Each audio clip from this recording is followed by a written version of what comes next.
आपने तो बहुत सारे पालक पनीर खाए होंगे, बट इस तरीके से कभी भी नहीं पालक पनीर बनाए होंगे। अगर आप इस तरीके से बनाओगे ना पालक पनीर, तो आप रेस्टोरेंट से पालक पनीर खाना भूल जाओगे। और इसके लिए ना ही हमें कोई क्रीम की ज़रूरत है, और फिर भी हमारा बहुत ही लाजवाब बनता है ये पालक पनीर। एक बार ज़रूर ट्राई करें। एक बार बनाएंगे ना तो मैं गारंटी देती हूँ दोस्तों, आप बाहर से पालक पनीर खाना भूल ही जाओगे। तो चलिए फटाफट से हमारे रेसिपी को हम शुरू करते हैं। तो मैंने यहाँ पे पैन में पानी चढ़ा दिया है। अभी हमारा पानी अच्छे से उबल चुका है। अभी हम यहाँ पे ऐड करेंगे पालक। तो मैंने यहाँ पे पालक को ना अच्छी तरीके से धो दिया है। अभी हम यहाँ पे पालक को अच्छे से उबाल देंगे, ताकि ना यहाँ पे पालक थोड़ा सा सॉफ्ट हो जाए। लेकिन दोस्तों यहाँ पे पालक का कलर बिल्कुल भी चेंज नहीं होना चाहिए। अगर हम इसको ओवर कुक कर देंगे ना, तो यहाँ पे हमारा पालक का पूरा यहाँ पे कलर चेंज हो जाएगा। तो हमें यहाँ पे बस उसको थोड़ा सा सॉफ्ट करना है, और यहाँ पे बिल्कुल भी ज़्यादा यहाँ पे बॉईल नहीं करना है। बस यहाँ पे जैसे ये थोड़ा सॉफ्ट हो जाए, अभी हम यहाँ पे फ्लेम को ऑफ कर देंगे और यहाँ पे इसको थोड़ा सा ठंडा होने के लिए छोड़ देंगे। तो मैंने यहाँ पे फ्लेम को ऑफ कर दिया है। अभी हम इसको तुरंत निकाल देंगे गर्म पानी से, ताकि इसका ना कुकिंग प्रोसेस तुरंत ही स्टॉप हो जाए।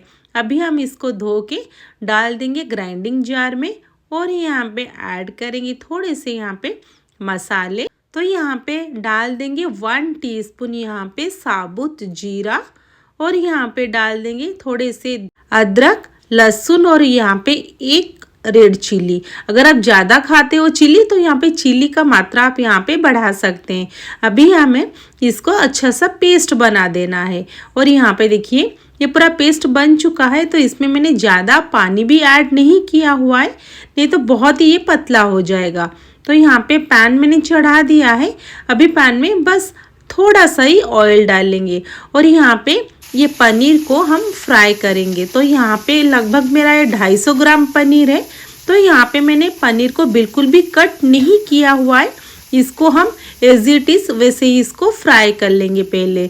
तो यहाँ पे इसको एक तरफ फ्राई करने के बाद यहाँ पे उसको फिर से पलट देंगे, ताकि दूसरे तरफ भी ना ये थोड़ा सा यहाँ पे फ्राई हो जाए। तो उसको अभी हम कट नहीं करेंगे। तो क्या होता है ना, वैसे ही फ्राई करने से जो पनीर का जूस होते हैं ना, इसी के अंदर ही ये रह जाते हैं। जो उसका जूस जब हमारा ग्रेवी के अंदर मिक्स होगा, तब उसका टेस्ट बहुत ही ज़्यादा यहाँ पे एनहांस हो जाता है। और यहाँ पे ये एक तरफ फ्राई हो चुका है। अभी हम इसको यहाँ पे निकाल देंगे। तो इसको ज़्यादा भी हम फ्राई यहाँ पे नहीं करेंगे, नहीं तो ना क्या होगा, ये पूरा रबर की जैसा हो जाएगा। तो यहाँ पे थोड़ा इसको फ्राई करेंगे और यहाँ पे उसको निकाल देंगे।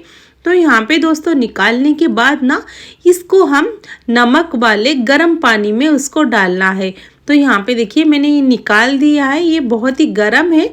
अभी हम उसको गरम गरम ही उसको यहाँ पे कट करेंगे, ताकि ना इसका जूस इसी के अंदर ही रह जाए। और यहाँ पे मैंने उसको कट कर दिया है। तो यहाँ पे देखिए उसको निकाल के तुरंत गर्म पानी में मैंने डाल दिया है, और इसमें थोड़ा सा ऐड किया हुआ है नमक, ताकि ये और थोड़ा सा इसी में फूल जाए।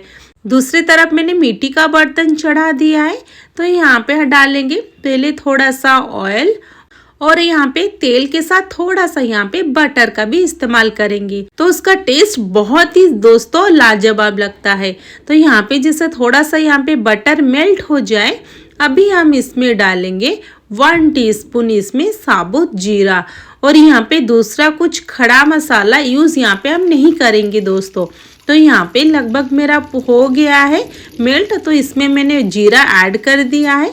अभी हम यहाँ पे थोड़ा सा जीरा जब चटक जाए, इसमें ऐड कर देंगे बारीक कटा हुआ इसमें प्याज। तो मैंने यहाँ पे बड़े वाले प्याज को ना यहाँ पे डाल दिया है। तो यहाँ पे थोड़ा सा ग्रेवी चाहिए ना हमें, तो इसीलिए मैंने यहाँ पे प्याज डाल दिया है। अभी हम उसको मीडियम फ्लेम में फ्राई करेंगे। तो यहाँ पे जब तक पूरा प्याज का कच्चापन ना चले जाए और यहाँ पे उसका थोड़ा सा ना ब्राउन कलर आ जाए तब तक उसको फ्राई करना है। तो यहाँ पे देखिए अच्छे से पूरा फ्राई हो चुका है यहाँ पे हमारा प्याज। तो इसका कलर बहुत ही चेंज नहीं हुआ है, बस थोड़ा बहुत चेंज हो चुका है। अभी हम डाल देंगे 1/2 टीस्पून इसमें रेड चिली पाउडर। अगर आप थोड़ा सा ज़्यादा चिली खाते हैं तो 1 टीस्पून यहाँ पे डाल दीजिए। मैंने बस थोड़ा सा ही डाला हुआ है, हम कम खाते हैं ना चिली इसीलिए। अभी इसमें डाल देंगे जिंजर गार्लिक पेस्ट और यहाँ पे इसको अच्छे से पहले भून लेंगे ताकि इसमें ना जिंजर गार्लिक पेस्ट से पूरा कच्चापन निकल जाए। और यहाँ पे ऐड कर लेंगे थोड़े से मसाले।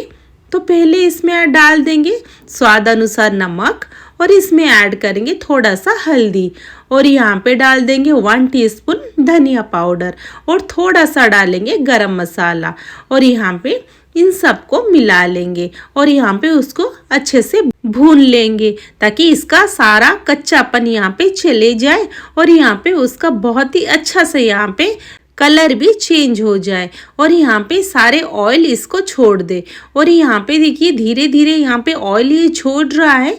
तो यहाँ पे मेरा पूरा अच्छे से भून चुका है यहाँ पे मसाला और यहाँ पे देखिए सारे ऑयल यहाँ पे उसको मसाले को छोड़ भी चुका है। और यहाँ पे कर देंगे अभी मीडियम फ्लेम।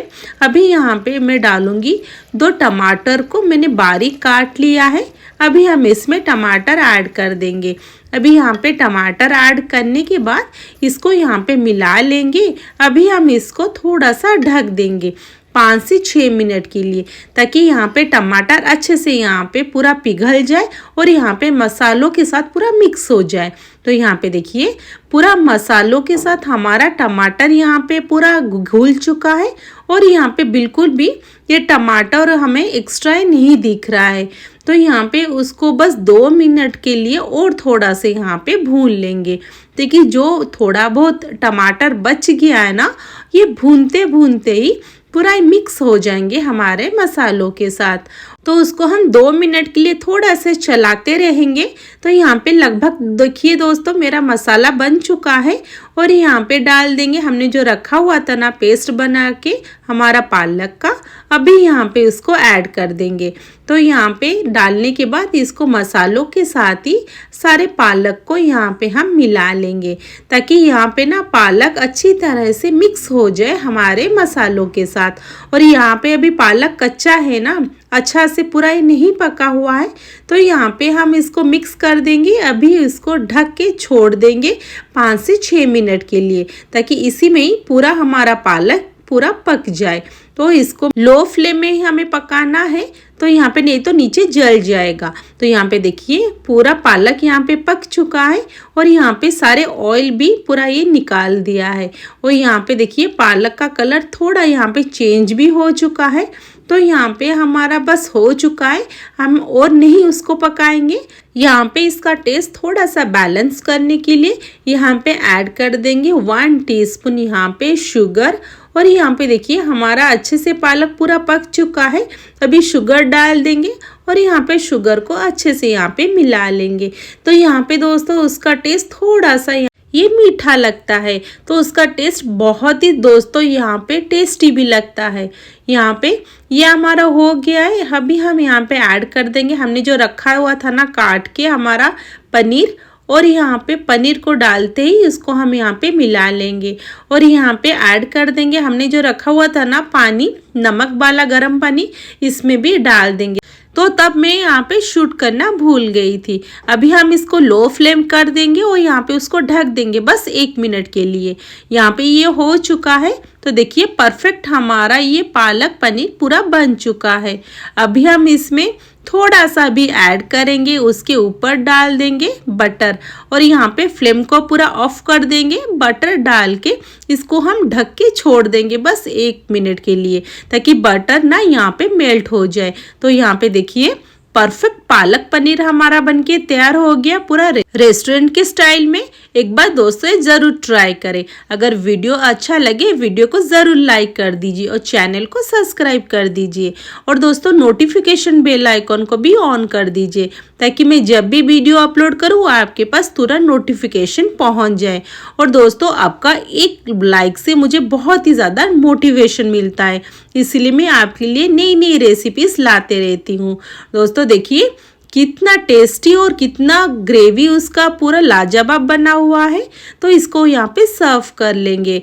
तो आ गया ना मुंह में पानी। तो एक बार ये रेसिपी को ज़रूर ट्राई करें मेरे तरीके से। अगर आपको कोई भी इसके रिगार्डिंग क्वेश्चन हो मुझे कमेंट बॉक्स में पूछ सकते हैं। और ये पालक पनीर को मेरे तरीके से ज़रूर ट्राई करें और कैसा लगा मुझे कमेंट बॉक्स में ज़रूर रिप्लाई दीजिए। तो देखिए कितना स्वादिष्ट और कितना लाजवाब लग रहा है।